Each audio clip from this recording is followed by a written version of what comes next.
On today's show, Team Canada's Olympic hopefuls have gathered in Calgary, and naturally, the questions for Connor McDavid were about his contract status.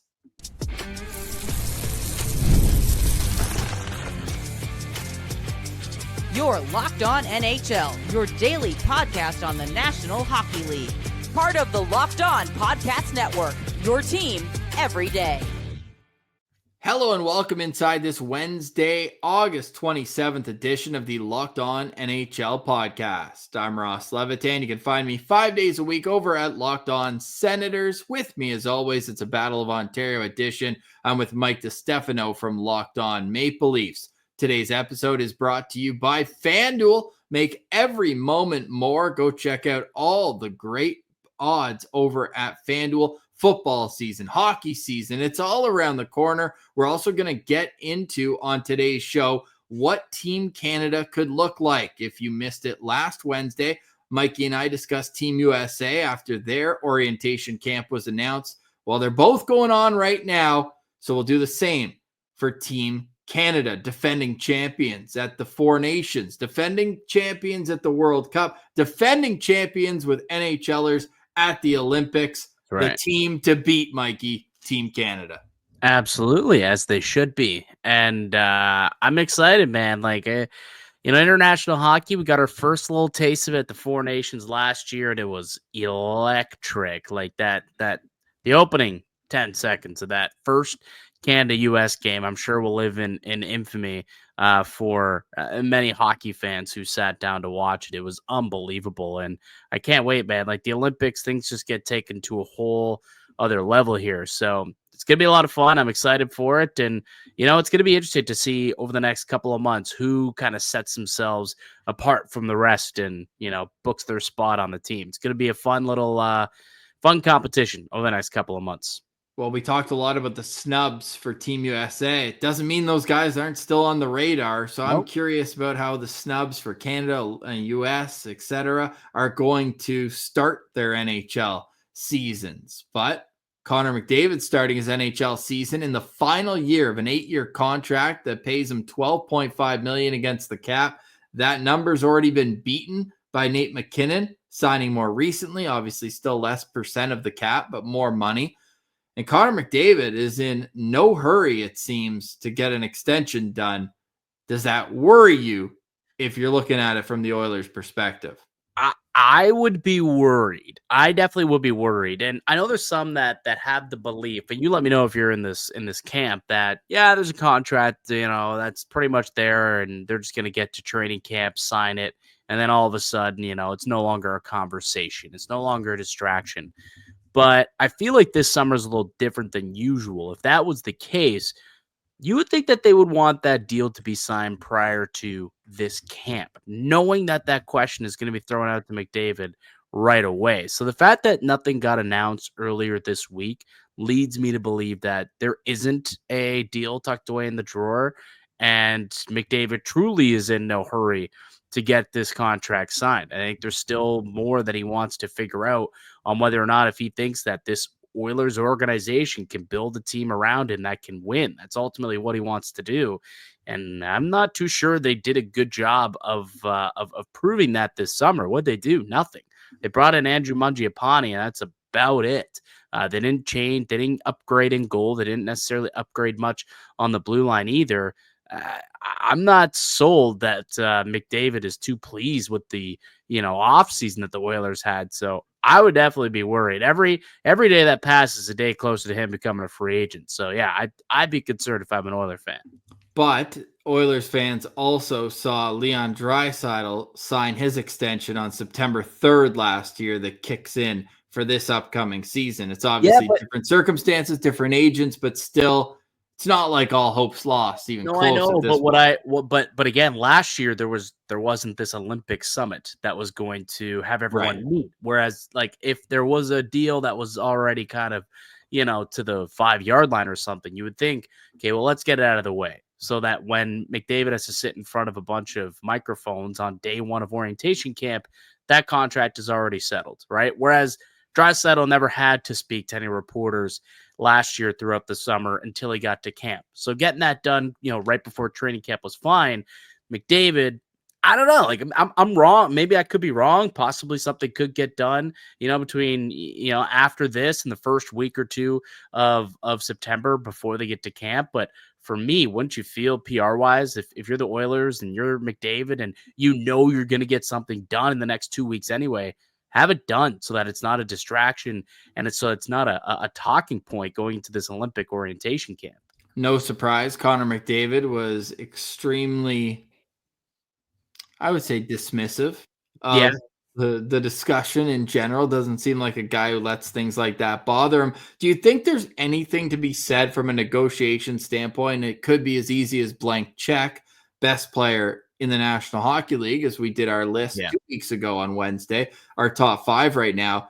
But guess what? Another guy in our top 5, or at least my future top 5, when we said who could be knocking on the door, Kirill Kaprizov, also unrestricted free agent. Jack Eichel, also unrestricted free agent. Also a centerman, second overall pick behind McDavid, an elite player. Then you've got Kyle Connor, Artemi Panarin, Adrian Kempe, Artemi Panarin, Adrian Kempe. Like, this is an elite class of free agents. Can be. It was supposed to be this past summer too, and no one made it to free agency. Some got close, but McDavid's the pace car here and has the opportunity, if he wants, to set the bar, or he can see what Kaprizov comes in at and make sure he's above that number. I don't think it has anything to do with that. I don't think he's waiting to see what anyone else signs for. I think it is a blank check type of deal for McDavid. It's like max cap, and he just needs to figure out how long does his contract want to be. Does he want short-term, long-term, medium-term, 3-4 year deal? Does he want a 7-8 year deal to marry himself to Edmonton for his entire, basically prime of his career? That's the only thing that's being settled. The term, the dollar amount, it's going to be, probably max dollar, like 15, 16 million, whatever the limit is there. I don't think that is going to be an issue. It's just hammering out how long he's going to want to, stay in Edmonton and give them an opportunity to hold his rights. That to me is the only real question mark and the only real negotiation between Edmonton and Connor McDavid. I think the Oilers would love to have him for 8 more years. I'm not so sure that McDavid wants to lock in that long. If you're Connor McDavid's camp, seeing what the Oilers did this offseason, does that give you more, less, or similar confidence level in the direction of the team? Less, absolutely less. Like I said, they didn't do anything this summer. Like, they didn't improve the goaltending. They've rolling it back with pretty well, the same blue line. I think you look at their offense. What they do? They added Andrew Mangiapane, but they lost a bunch of guys on that team. They lost Corey Perry, who turned out to be a pretty big piece of that depth on that team. They lost a bunch of guys. So, I don't think it's a team that got better on paper. Could they have some internal improvement? Potentially. That's certainly a possibility. But on paper, I don't think that this team got much better than they were a year ago. No. They do have a ton of flexibility, though, after this season. $6 million from Matthias Ekholm off the books. Jake Wallman's 3.4, Kulak's 2.75. Yeah, they're going to have to add defensemen, no doubt. They also have both goalies going into the final year of their contract. So maybe that's the pitch. Hey, those names I mentioned, maybe we can get you another running mate if it works out. There are obviously spots to fill, but $44 million projected right now in cap space.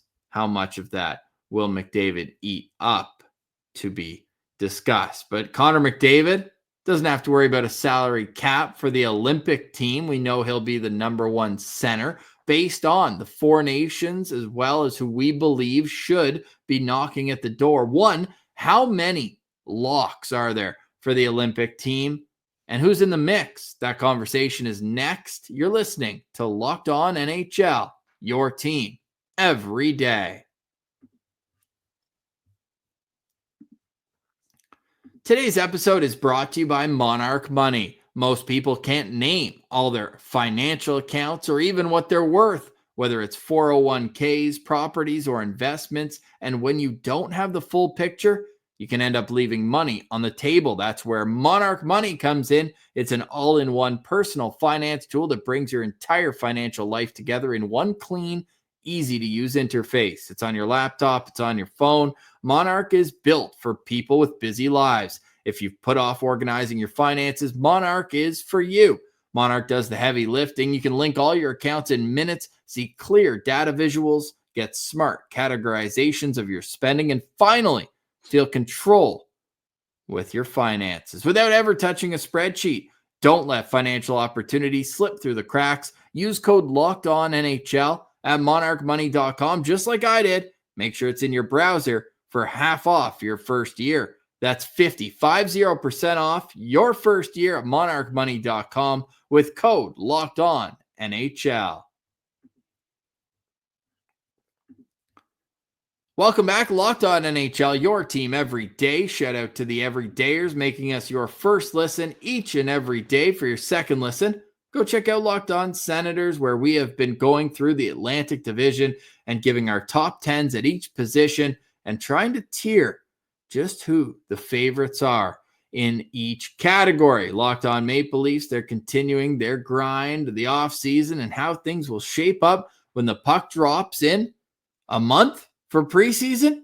Yeah. And we're just over 6 weeks away from the real thing. But let's put on our future caps here and maybe overlook what could happen at the start of the season with guys getting red hot, making sure that they're on this Olympic team. As it stands now, how many locks are there up front for you, Mikey? I think there's a number of locks. I think, if you go through the team, you obviously have, do we have the list out here that we got? I think Crosby, McKinnon, those guys obviously locks, McDavid. I think Sam Reinhart's put himself into that conversation where he's certainly a lock for sure.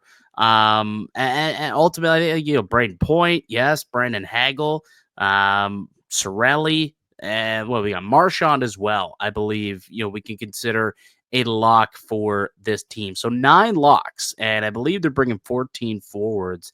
I think we collectively believe that 9 guys are for sure going to be making Team Canada, which means the rest, those spots are up for grabs. So 9 locks, 14 players means that 5 guys will be vying for those final 3-4 spots on the roster here. So should be a fun competition. But those are the players that I believe are locks to this point.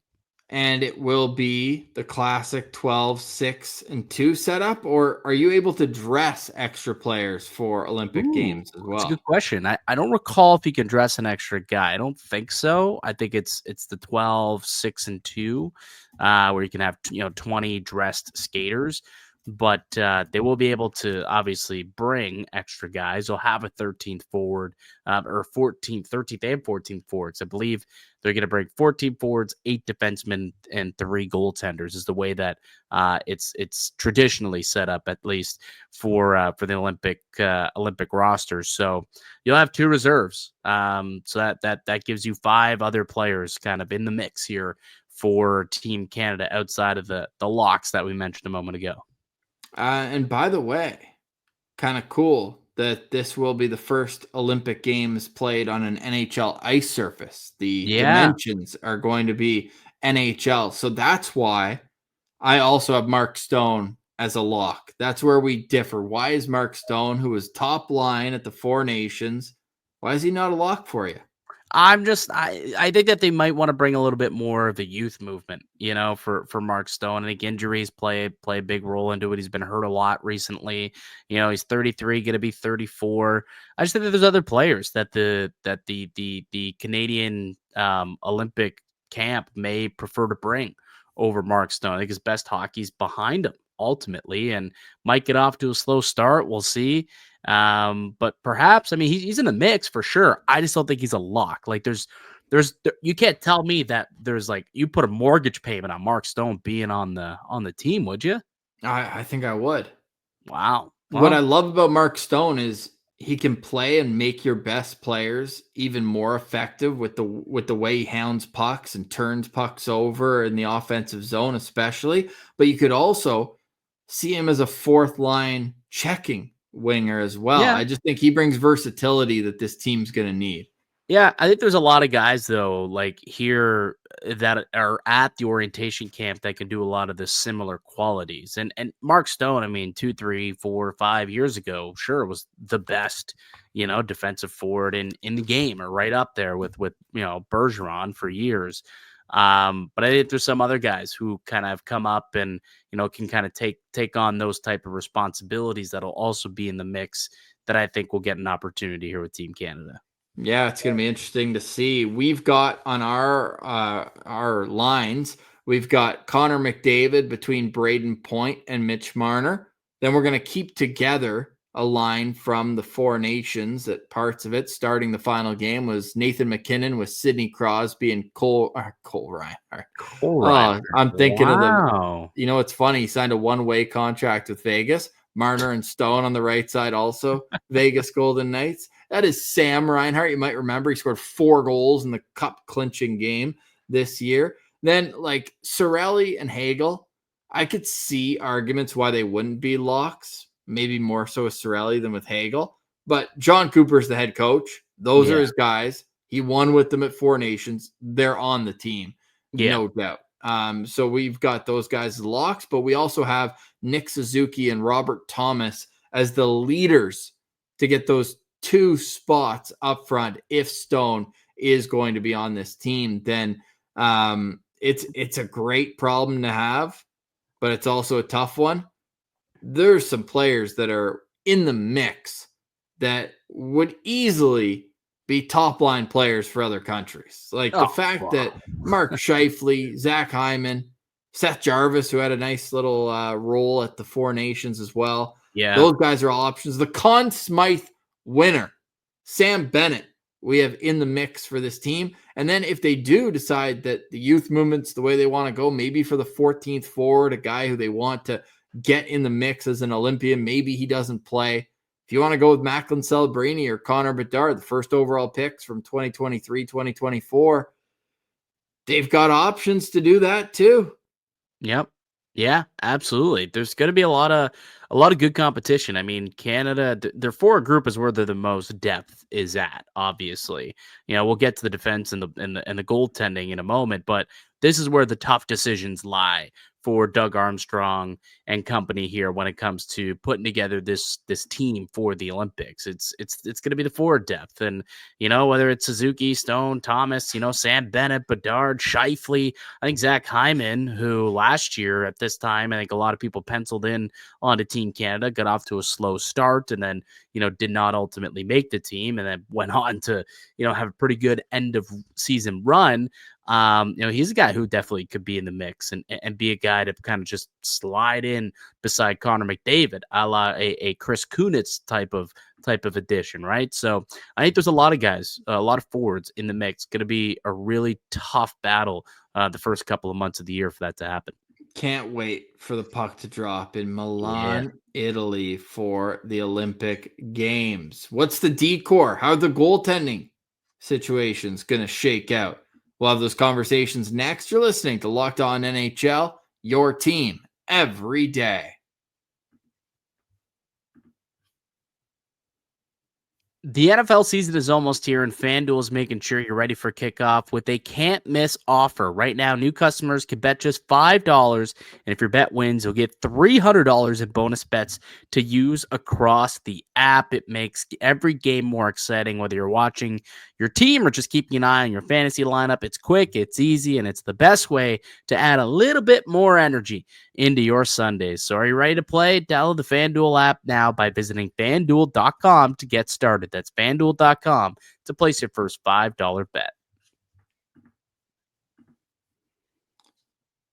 Welcome back, Locked On NHL, for this Wednesday, August 27th. As I mentioned last week on Wednesday, Mikey and I did Team USA, and now it's all about Team Canada, where there's a lot of locks up front, but on the back end, I don't think it's as obvious. The one glaring change that's coming from the Four Nations to the Olympic Games is the injury to Alex Pietrangelo. He's ruled out for the season, and he will not be at the Olympic Games. So that's a big hole. A veteran on the right side, probably an area of weakness depth-wise is right defenseman versus, I think, the depth of the USA back end, which we've talked about, is astounding at left and on the right side. But the locks, the top pair, they play together all year. Devin Taves, Cale Makar, that's going to be the top pair for Team Canada. Yeah, no, that's a lock. Like that one you can literally put in stone. That those two will certainly be there for Team Canada. They represented the Four Nations. They played together for the last 4 years now, 4 years, I think, at this point in Colorado. Like they know each other super well, and in a short tournament like this, it's tough to create chemistry. You got to bring chemistry, and those two can definitely do that. And then the other lock I would say is probably Josh Morrissey of the Winnipeg Jets. I thought he played very well last year in the Four Nations prior to his injury. He was a guy who definitely was making a name for himself, and he had the nickname a few years ago, Josh Norrisy. So I think he's someone also who's kind of put himself in the position to be considered a lock for this club. But after that, Ross, I think there's a lot of question marks, a lot of in the mix players at that point. Yeah, and it's tough too for Morrissey because unfortunately he was sick and did not play in the championship game. Yeah. And one man's loss, another man's opportunity. Thomas Harley did everything that was asked of him, showing up late and doing what he did in that tournament. And he's a young kid, 2019 first round pick, who has really found his footing with the Dallas Stars. Like he has to be in the conversation to make this team as well. Oh, I think he makes the team. For me, I think he makes the team. Okay. I'm not strong enough to consider him a lock. But you've already got two locks on the left side. No, I know. But I still think that Thomas Harley is the guy they want to bring. I mean, he was the first guy they called when they needed help, right? He got hurt. Cale Makar got hurt. And all of a sudden, like, we need a guy. And Thomas Harley was the player that they brought in. And he impressed me. I don't know about you, but he certainly impressed me, in those final couple of games that he was able to get there for the Four Nations tournament. And he's young and he's only getting better. So to me, Thomas Harley is a guy. He's in the mix, but to me, he's almost like a front runner. I do have him on my team as of now. Okay. But that could change. But as of now, I think he's part of the mix. One of the 8 defensemen that get brought. For me, the 4 left defensemen, and I am saying that I would bring 4 left and 4 right defensemen, just the same as I said for Team USA. I think that in a short tournament, you don't want to be throwing guys in positions they're not comfortable in necessarily. So that would mean 2 of 3 make the team. Thomas Harley, Shea Theodore, and Travis Sanheim. One of those 3 I don't think will be making this team.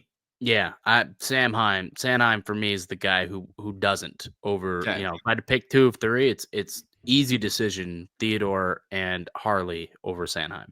Okay, I know they love his length, the way he can skate, and the fact that he can help out on both special teams. But then Harley ended up playing over him. In the championship game, getting the tougher minutes, getting more of the matchup. So I think they just believed, like, okay, we weren't sure about Harley, but now he's played here. He's been in our system, and Coop knows him, and Cooper clearly decided Harley gives us a better chance to win minutes when he's out there over Sanheim. So I would expect for that decision to come into play once again when they have to make those calls come late December when they pick the team.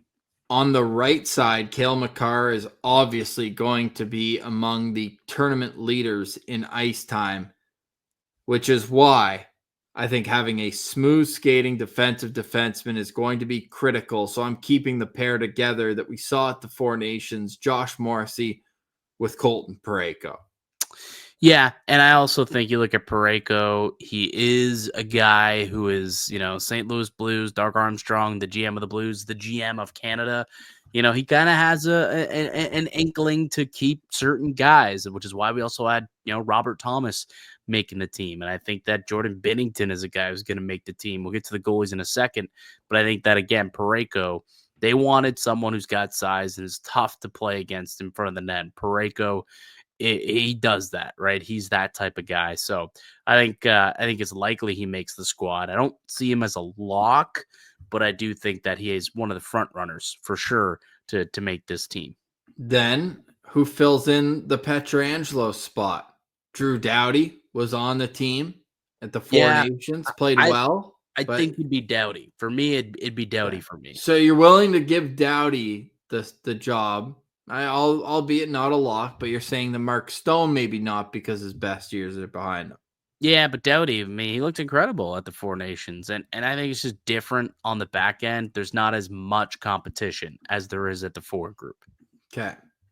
Yeah, because it looks like, again, if you're going to take 3 more right shot defensemen, and we'll see who ends up earning the right to be in the top 6, but it's going to likely be Colton Parayko, Mackenzie Weegar, Aaron Ekblad, and Evan Bouchard.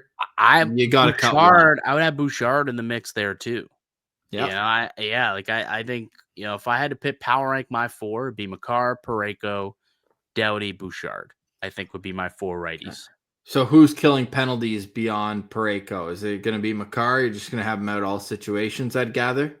Yeah, I mean, Makar, Doughty can kill some penalties if he's out there potentially. You can then, because I think that's where Ekblad or Weegar would have an advantage. You could have one of those, like Theodore could flip over onto the right side, kill some penalties potentially. Like, I guess, you have to have those conversations too, I suppose. It makes things a little difficult, just why Parayko is a guy who they like a lot.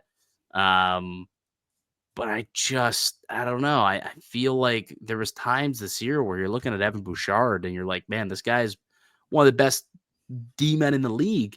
It'd be weird to leave him off and not have him as one of Canada's top 8 defensemen. Yeah.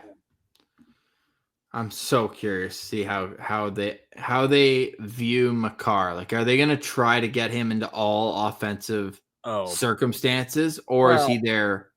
He's a workhorse. Probably going to play 28 minutes a night. Then Taves Makar is probably on the PK too. They won't even separate them. Yeah, probably. That does alleviate the need then for a specific role defensively. And maybe you do bring Bouchard because you're probably not going to put him out there in defensive situations, but he can be a difference maker offensively.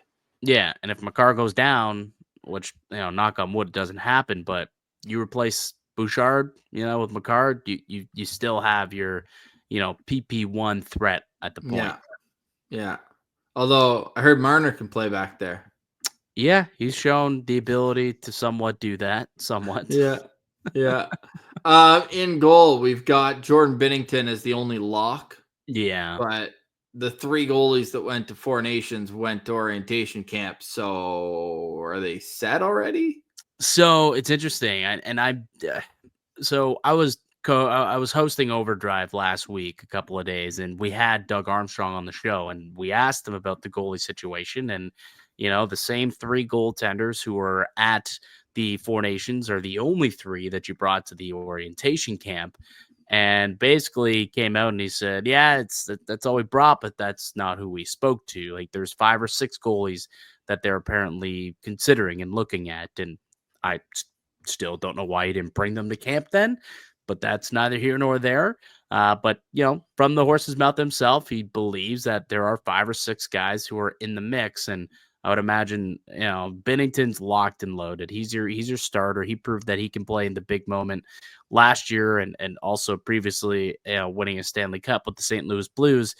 But I don't think Aiden Hill and Sam Montembeault are anything to write home about when it comes to having those guys kind of penned in.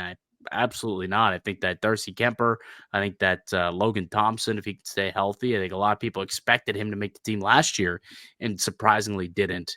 But I would expect for those guys to kind of be in the mix. Mackenzie Blackwood's another, talented goaltender that I think could be in the mix as well. Yeah, I keep saying it, but I genuinely mean it. I cannot wait for this tournament. It's going to be an absolute blast. So now, after looking at Canada, looking at USA's roster, let's look over with our friends at FanDuel, where they already have the Olympic futures in. Mm-hmm.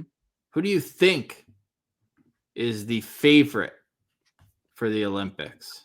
I would imagine Canada is probably still the favorite. Like, they did win the Four Nations tournament, and there's probably more money coming in on Canada as well, I would imagine. So I'm going to guess Canada's the favorite on FanDuel.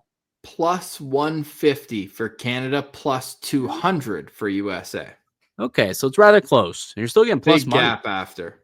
Yeah, I would. Yeah, that would make some sense. But still getting plus money on Team Canada, which is good. That's what you want when you're making wagers here. And if you're in Canada, they've also got who will make Team Canada. Yes. And you brought up that Sam Bennett is a virtual lock if you're looking at the betting line. Yeah, minus 20,000 currently on FanDuel to make the team. I don't think he's that big of a lock. Same as Marchand and Marner. Yeah, he's 5 times more likely, according to the betting odds, to make the team over Devon Toews, just to put that into perspective for you. I don't see that being the case. For me, he's not a lock. I think he could make the team, but he's definitely not a lock. The one guy, if you're looking for some plus money who could potentially make the team, you had Mackenzie Weegar making the squad for you. That's at plus 600. Pretty good value for Mackenzie Weegar. For me, I like a guy who made the team last year. And again, when I spoke with Doug Armstrong a week ago, brought him up as one of the players that really surprised him last year, and that was Seth Jarvis. So you can get him at plus 130 to make the team. And Travis Konechny was another guy he had mentioned at plus 125. So when it comes to the betting market, those players you can get at plus money to make the team that, I've heard Doug Armstrong straight from the horse's mouth, say he liked their game, like what they brought last year at the Four Nations. I don't know what could possibly change to veer him away from that decision, but we'll see. No, cannot wait to see who makes the team, who plays at the Olympics. And as I scroll FanDuel, Team USA is favored for the women's. I saw that. Yeah, interestingly enough, they're both favored. minus money though. Canada and US. Yeah, and it's not it's not a big difference. You're looking at minus 115 to minus 105, but yeah, I mean, I still would back Marie-Philippe Poulin in a gold medal game all day long. No matter how old she gets, I'm still backing MPP in an international tournament like this. So give me Team Canada for the women for sure. Give me Canada as well. Canada's para, women's, and men's hockey team all having their orientation camp ongoing in Calgary right now. Next week, we'll get back on Wednesday to the National Hockey League rookie tournaments. We'll be getting set around the continent, and that means hockey is back. And so will we every Wednesday. We also have great hosts all week long on the Locked On NHL podcast. Thank you for making us your first listen each and every day. We really appreciate you for making a part of your routine. For today, we say goodbye. For Mike DiStefano from Locked On Maple Leafs, I'm Ross Levitan from Locked On Ottawa Senators, and this has been another edition of the Locked On NHL podcast, your team every day.